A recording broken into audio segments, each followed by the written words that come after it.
대학교는 이제 가톨릭 대학교 생명공학과를 나와서 이제 1년 조기 졸업으로 이제 대학원을 가서 서울의대에서 거의 한 10몇 년을 연구를 했거든요.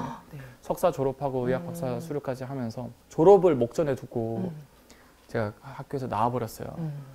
근데 부모님도 되게 반대를 많이 하셨고 주변에서도 뭐 하는 짓이냐고. 근데 저는 지금 그 어떤 사람보다 행복하거든요. 그리고 누구는 저를 욕하지만 무슨 그딴 짓을 하고 있냐. 누구는 또 제게 롤모델이에요. 아이들은 쌤 같은 과학 커뮤니케이터가 되고 싶어. 그래서 결과적으로 지금의 저를 만들어준 게 안녕하세요. 육아연구소 이지민 아나운서입니다. 요즘 아이들에게 정말 인기 많으신 과학 선생님이시죠. 과학 커뮤니케이터 엑소쌤 이선호 선생님 모셨습니다. 선생님 안녕하세요. 네, 안녕하세요. 반갑습니다. 네.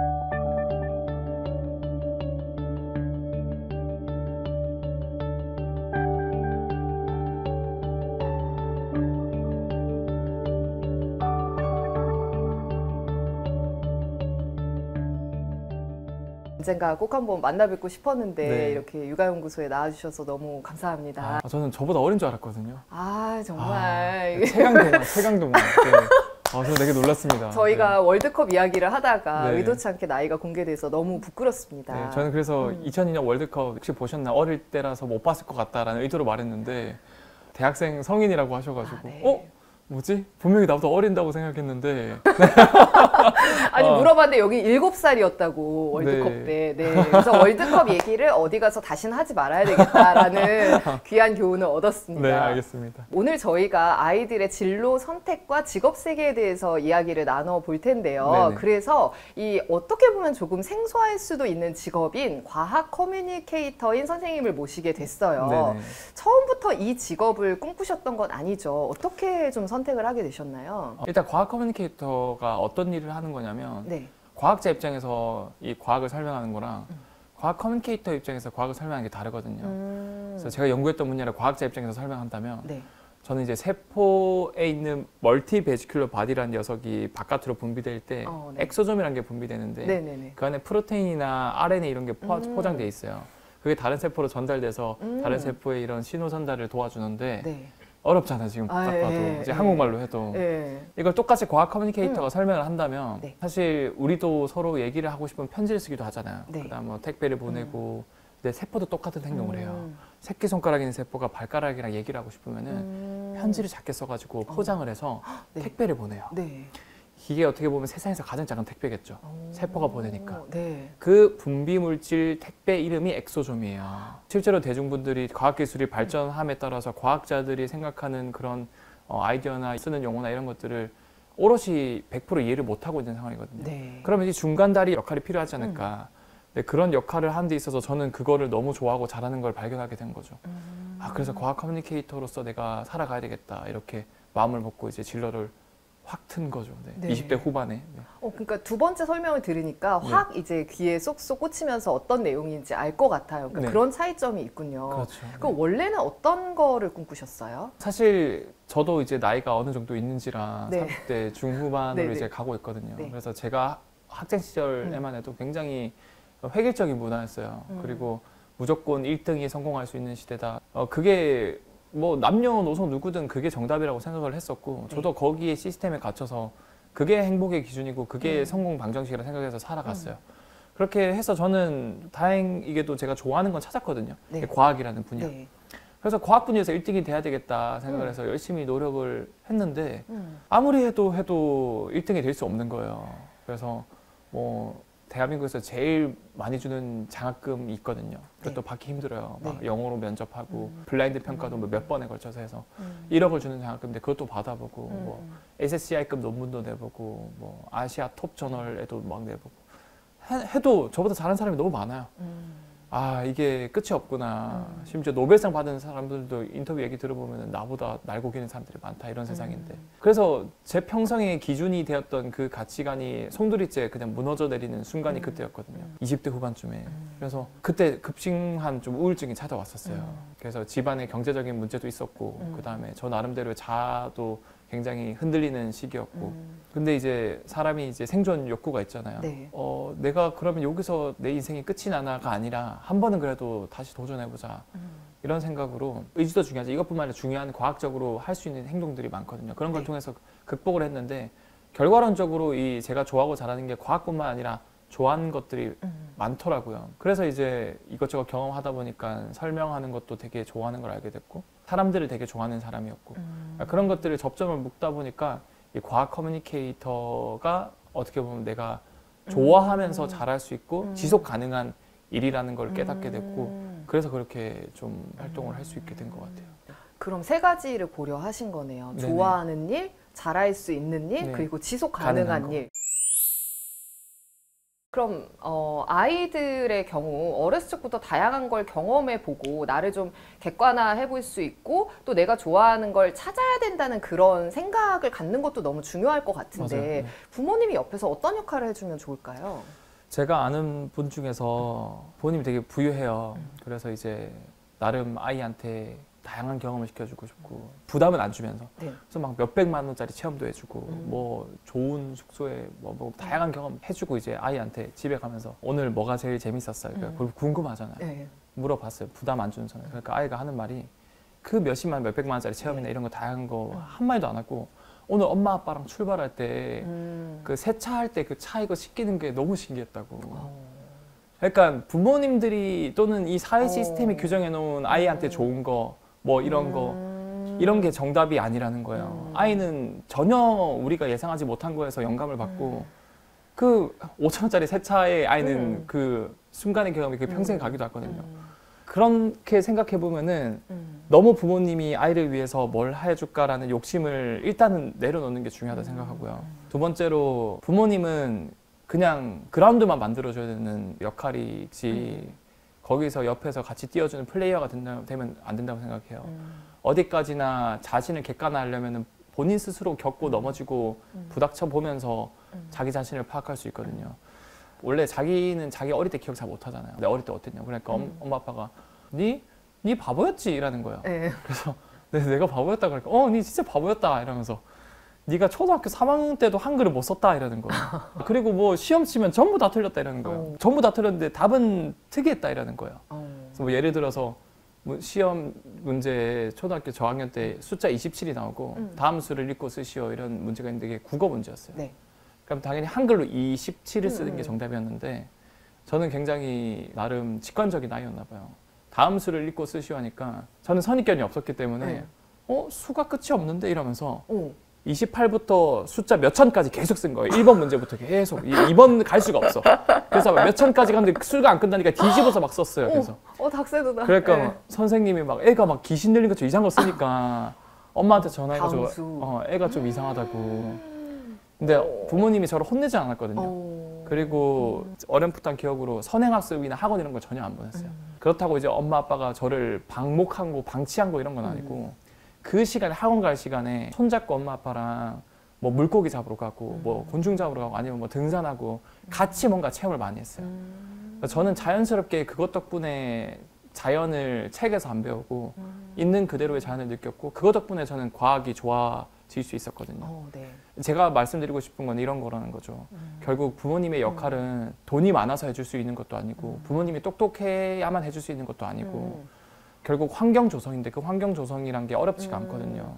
억지로 뭔가 이거 외워라. 이거 다 까먹어요. 중요한 게 아니고 순간의 경험이 평생이 될 수 있는 가치관을 심어주는 게 중요하다고 생각하는데 그런 것들이 이제 저는 항상 말씀드리는 게 뭐 많은 위인들이 얘기를 해요. 독서하는 거.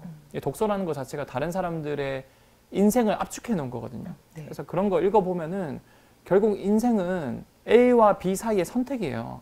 근데 그거를 어떻게 하면 효율적으로 나은 선택을 할 수 있는지를 도와주는 게 독서거든요. 남의 인생을 간접적으로 체험할 수 있는 거니까. 그래서 독서하면은 사실 이거 억지로 외우려고 하는 거 아니잖아요. 네. 하다 보면은 메타인지가 늘어난다는 게 결국 나를 객관화할 수 있는 방법이거든요. 그래서 독서가 굉장히 많이 도움이 될 것 같고 그다음에 직접 체험하는 게 제일 중요하겠죠. 여행 떠나는 거. 여행 떠나는 게 뭐 몇백만 원짜리 뭐 이런 거 말고 그냥 지하철 타고 아무 역에 내려가지고 걸어보고 새로운 곳 경험하고 이런 게 사실 여행이거든요. 그런 새로운 곳 경험하는 것도 메타인지를 늘릴 수 있어요. 그 다음에 아이가 스스로 질문하고 스스로 그런 거에 대해서 눈치 보지 않게 소통할 수 있는 사람이 될 수 있게 해주려면은 부모님이 먼저 질문을 많이 해봐야 돼요. 결국 질문이 되게 중요하거든요. 손 한번 들어봄으로써 내가 어떤 사람인지, 내가 뭘 싫어하고 뭘 잘하는지를 객관화할 수 있거든요. 저는 다른 강연에서도 말씀을 드렸는데 그 여행이나 독서랑 많이 소통하는 거, 이 세 가지가 정말 도움이 되고, 그걸 하려면 결국 어려운 게 아니잖아요. 부모님들도 그런 환경을 조성하고 부모님이 먼저 해주면은 아이도 자연스럽게 따라할 거다, 그렇게 말씀을 드릴 수 있을 것 같아요.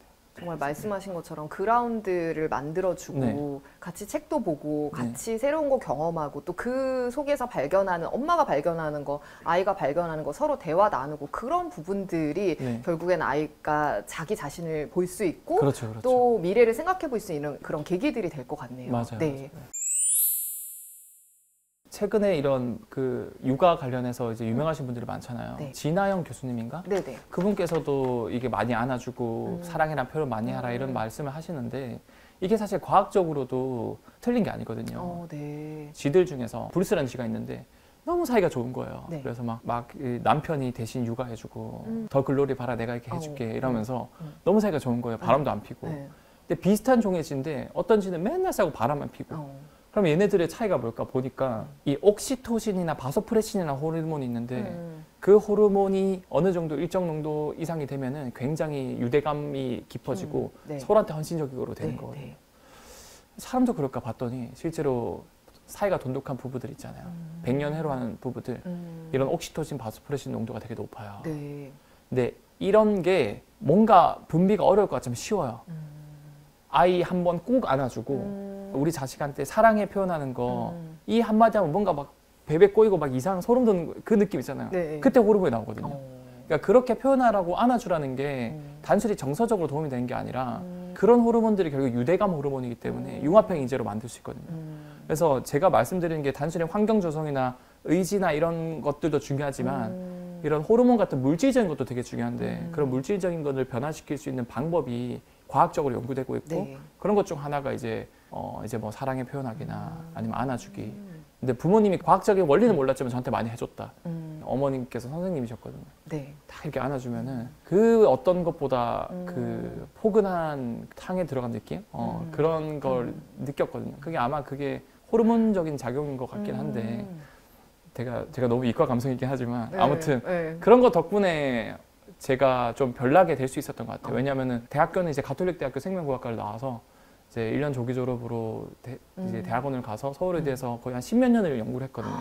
석사 졸업하고 의학 박사 수료까지 하면서 졸업을 목전에 두고 제가 학교에서 나와버렸어요. 근데 부모님도 되게 반대를 많이 하셨고 주변에서도 뭐 하는 짓이냐고. 근데 저는 지금 그 어떤 사람보다 행복하거든요. 그리고 누구는 저를 욕하지만 무슨 그딴 짓을 하고 있냐. 누구는 또 제게 롤모델이에요. 아이들은 쌤 같은 과학 커뮤니케이터가 되고 싶어. 그리고 그걸 꿈꿔서 4년 전에 제 강연을 듣고 과학 커뮤니케이터가 된 친구들도 있어요. 결과적으로 지금의 저를 만들어준 게 그게 학원 보내서 배워지는 게 아니거든요. 그래서 그런 알게 모르게 쌓였던 것들이 지금의 저를 만들어줄 수 있었던 것 같아요. 저는 이렇게 과학자라는 분과 이렇게 진지하게 오래 대화를 나눠본 게 태어나서 처음인 것 같아요. 근데 뭘 느꼈냐면 얘기를 하면서 이런 과학적인 근거를 대니까 굉장히 신빙성 있게 느껴지고 모르는 용어들을 얘기하니까 되게 막 맞는 말 같고 그런 게 있네요. 그렇기 때문에 더 과학 커뮤니케이터나 과학자는 조심해야 돼요. 이제 이게 잘못된 말을 하거나 이게 그럼 대중을 너무 선동할 수 있기 때문에 옥시토신, 바소프레신은 진짜 있는 호르몬이고요. 본질적으로 도움이 되는 호르몬들 몇 가지가 있는데 그것도 제가 말씀을 드릴 거거든요. 그래서 고정하셔가지고 구독, 좋아요 누르시고 받으시면 곧 공개를 해드릴 생각입니다. 구독하신 분들에 한해서만 공개. 엑소쌤이라는 이름의 엑소가 그 아이돌 엑소가 아니라고요. 그거를 제가 노렸다면 저는 정말 이제 천벌 받아야 되고. 아니 저는 노린 건 줄 알았어. 당연히 나는 과학계 아이돌이다. 일단은 이제 가수 엑소 저는 정말 존경하고 저보다 훨씬 잘 되었고 잘 되고 앞으로도 잘 될 거고, 저도 이제 가수 엑소 팬이지만 제가 사실 2010년도부터 엑소점 연구를 했어요. 그래서 그 엑소점이 사실 논문으로 쓸 때는 그냥 약어로 영어로 EXO, 엑소를 써요. 한 2년, 3년 뒤에 2012년인가 14년에 이제 가수 엑소가 데뷔. 그러니까 내가 원조다. 아니 원조 그런 건 아니고. SM 엔터테인먼트 잘 들어라. 가수 엑소가 원조고 저는 이제 엑소라 닉네임을 쓴 거는 사실 본격적으로 과학 커뮤니케이터 활동하면서 닉네임을 쓴 거는 2017년 초반이었기 때문에 훨씬 이제 원조는 가수 엑소고 제가 그냥 변두리해서 제가 연구하고 있는 분야의 닉네임 약어로 쓰는 거다. 그 정도로만 이해를 네, 해주시면. 많은 분들이 어쨌든 좋아해 주시니까 또 그 네네네. 이름을 네, 그리고 기억하기도 쉽고 네. 제가 뭐 아이들한테 선한 영향력을 미치고 네네네. 또 과학적인 팩트로 재밌는 말씀을 이제 전달 드리니까 네네네. 가수 엑소에 누가 되지 않게 앞으로도 네네. 그렇게 활동을 하도록 하겠습니다. 네. 근데 지금 우리가 좋아하는 일과 잘하는 일 이 두 가지를 네. 엮어서 이야기를 하고 있는데 때로는 이게 좀 일치하지 않기도 하잖아요. 그쵸. 내가 좋아는 하는데 네. 좀 그렇게 썩 잘하진 못하는 네네. 것 같아. 네. 근데 나는 이거를 사실 그렇게 좋아하진 않은데 네. 꽤 잘해. 이럴 땐 어떤 걸 선택하는 게 더 현명한 걸까요?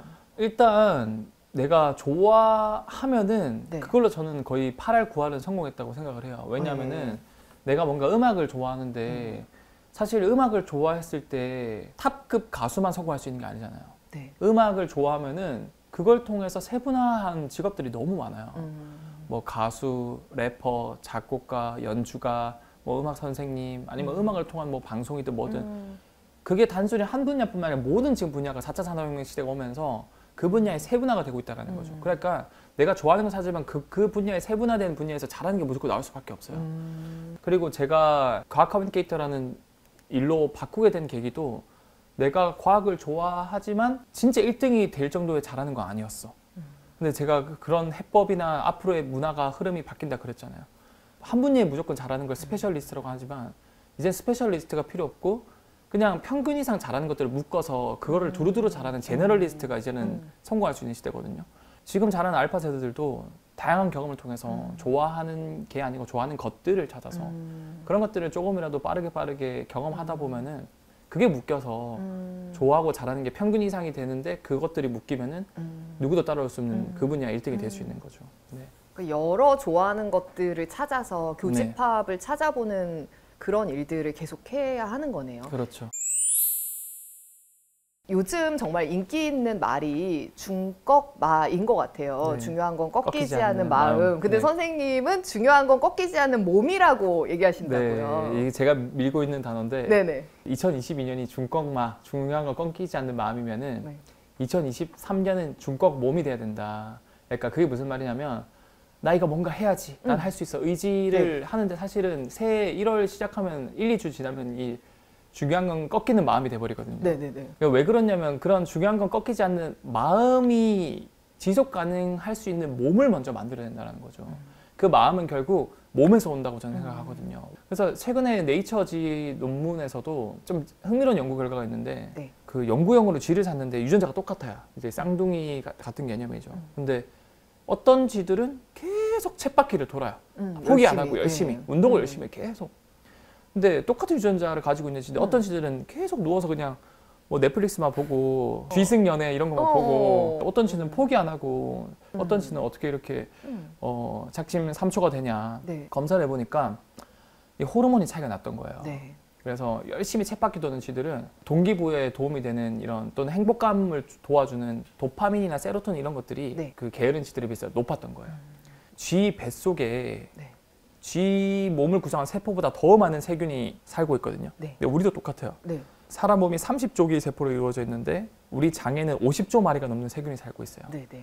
그만큼 이 세균들이 우리 몸에 미치는 영향이 크다라는 거거든요. 네. 쥐한테서도 열심히 쳇바퀴 도는 쥐들은 이 장내 세균에 유익균들이 되게 많았어요. 네. 도움을 주는 균들. 유해균이 아니라. 그 균을 검사해보니까 실제로 이런 뭐 다양한 연구 결과들이 있는데 도파민이나 세로토닌 같은 동기부여를 해주는 호르몬을 만들어주는 전구 물질을 굉장히 많이 만들어주는데 얘네들이 도움을 준 거예요. 네. 네. 이 중요한 건 꺾이지 않는 마음이 생기게 해주는 물질을 이 세균이 만들어주는구나. 마음을 지탱해주는 중꺾 몸을 만들어주는 게 세균이었구나. 네네. 그래서 그 쥐를 잡아가지고 이제 항생제를 먹여가지고 네. 그 세균을 다 죽여봤어요. 네. 그러니까 얘네들이 또 갑자기 쥐플릭스만 보고 네. 쳇바퀴를 안 도는 거예요. 네. 아 이게 진짜 세균이 맞구나. 그리고 반대로 이제 유해균이 많은 맨날 누워있는 쥐들한테 유익균 먹여봤더니 또 쳇바퀴 도는 거야. 포유류가 다 그런가 해서 사람도 검사해보면은 네. 이게 역학조사를 막 해보면은 우울증 환자 몇만 명을 대상으로 이제 대변을 받아가지고 균을 검사해보면 유익균이 별로 없어요.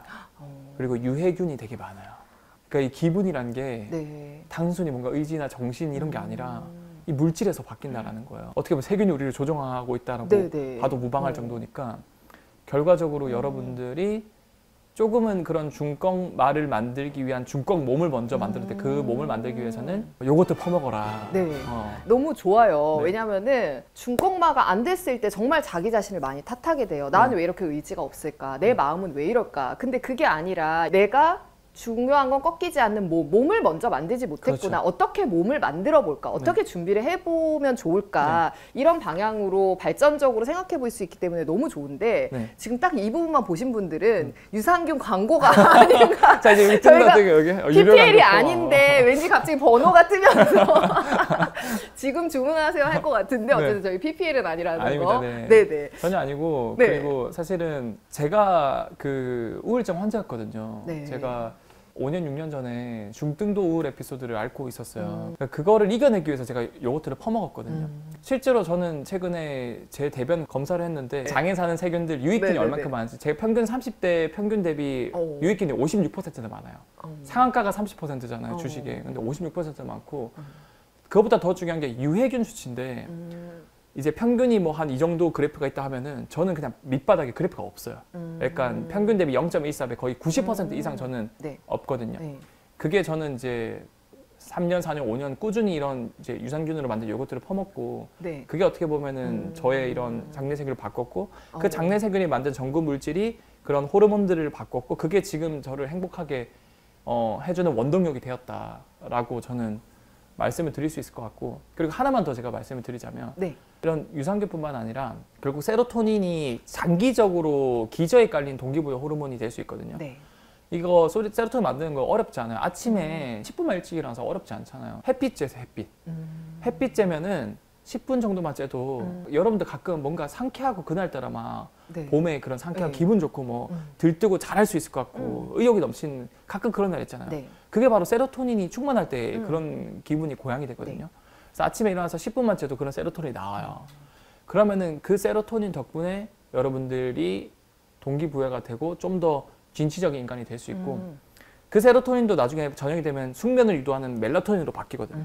그럼 또 이제 푹 잘 수 있고 그래서 그런 것들도 굉장히 큰 도움이 될 수 있는 거죠. 좀 정말 이거를 실천하실 분들을 위해서 현실적인 질문인데 아침에 못 재면 점심시간에 잠깐 나가서 그것도 도움 되죠. 네. 그러면 선크림 바르면 세로토닌이 안 들어오나요? 아니, 그러니까 전혀 아니에요. 이렇게 해야 돼요? 선크림 같은 경우는 이제 자외선을 막아주는 용도고 우리가 그 세로토닌 분비해주게 하는 건 자외선보다 더 긴 파장 가시광선이라고 그러거든요. 가시광선은 선크림 발라도 다 들어오고 그리고 이제 눈으로 이제 쬐는 게 되게 중요한데 그렇다고 막 이렇게 눈 부릅떠가지고 막 태양을 보면 안 되고 간접으로 그냥 들어오면 돼. 간접으로. 아 그리고 또 궁금한 게 창문을 통해서도 되는 괜찮아요, 건지 그것도. 아니면 직접 창문에도 괜찮아요. 네, 괜찮습니다. 창문이 오히려 더 좋아요. 왜냐면 창문이 자외선을 막아주거든요. 창문 앞에 쓰면 이제 가시광선만 들어오기 때문에. 근데 아침에 풍경 보면서 커피 한 잔 하거나 아니면은 사실 커피 안 마시는 게 더 좋긴 해요. 왜냐면 아침 햇빛 받으면은 햇빛 한 잔이라고 볼 수 있는 거죠. 햇빛을 받으면 카페인보다 더 좋은 각성 호르몬이 나와요. 코티솔이라 그래서. 그래서 자연스럽게 잠이 깰 수 있거든요. 그래서 그냥 풍경 보면서 물 한 잔 마시면서 10분 정도 이렇게 음악 들으면서 있으면은 하루를 이렇게 상쾌하게 시작할 수 있다. 오늘 너무 좀 진지하고 심각한 이야기들 속에서도 너무 유쾌하고 재미있는 이야기들 많이 들려주신 것 같아요. 마지막으로 육아연구소의 공식 질문인데요. 희망을 여쭤보는 질문이에요. 이게 정말 이제 인생에서 마지막이다, 끝이다라고 생각했을 때 그게 새로운 시작으로 이어진 경험이 있으신가요? 저는 진짜 심각한 우울증을 앓았었거든요. 정말 심하면 어느 정도 증상이 오냐면 낮과 밤이 구분이 안 돼요. 뭔가 깼을 때 지금 뭐 몇 시지? 밤인가 낮인가? 구분이 안 되고 그 우울증 환자가 심해졌을 때 언제가 제일 힘든지 아세요? 이렇게 반쯤 잠든 상태랑 깰 때쯤 이 사이 구간이 있거든요. 그때 약간 이 현실로 돌아와요. 그러면서 이게 약간 몽롱하면서 아 현실로 왔구나가 인지가 되는 순간이 있거든요. 그때 제일 힘들어요. 아 현실로 돌아가기 싫은데 현실로 왔구나. 너무 힘들거든요. 그러니까 저는 그렇게 몇 달을 방구석에 박혀가지고 아무것도 못하고 그렇게 지낸 시절도 있었어요. 근데 사실 어떻게 보면은 우리가 뭐 탱탱볼이든 농구공이든 높이 튀어오려면 밑바닥을 쳐야 높이 올라갈 수 있잖아요. 이렇게. 그때 그 경험이 저는 지금 생각해도 막 손발이 떨리고 힘든 경험이지만 그러면서 동시에 제가 그거를 이겨낸 경험이기 때문에 저도 극복을 했으니까 저보다 물론 많이 힘든 분도 계실 거고, 그리고 저보다 좀 경미하지만 그래도 우울증이나 이런 매너리즘이나 아니면 나태에 빠진 분들도 많이 계실 텐데, 결국에 사람이라는 게 뭐 극복 못할 문제는 없다고 생각을 해요. 저도 극복을 했고. 그래서 여러분들도 지금 당장의 여러분들의 감정이 영원하지 않다라는 걸 아셨으면 좋겠어요. 그래서 지금의 기분 좋은 감정도, 지금의 우울한 감정도 이 파도가 치면은 들러왔다가 다시 가는 것처럼, 바람도 영원히 부는 게 아니고 이렇게 흘러가는 것처럼 이 감정이라는 것도 흘러가는 거거든요. 흘러가는 거니까 여러분들도 그런 거에 대해서 너무 이 순간의 감정이 영원하지 않다라고 생각을 하고 사셨으면 좋겠고, 그 다음에 이런 감정을 좀 더 컨트롤할 수 있는 방법은 결국 중꽉 몸이다. 그래서 유산균이라던가 이런 햇빛 받기 이런 것들을 좀 실천하셔가지고 진짜 내가 뭘 좋아하고 잘하는지를 나를 객관화시켜가지고 파악을 하셔가지고 본인도 그리고 자기 자녀도 행복한 인생을 설계를 하셨으면 좋겠습니다. 네.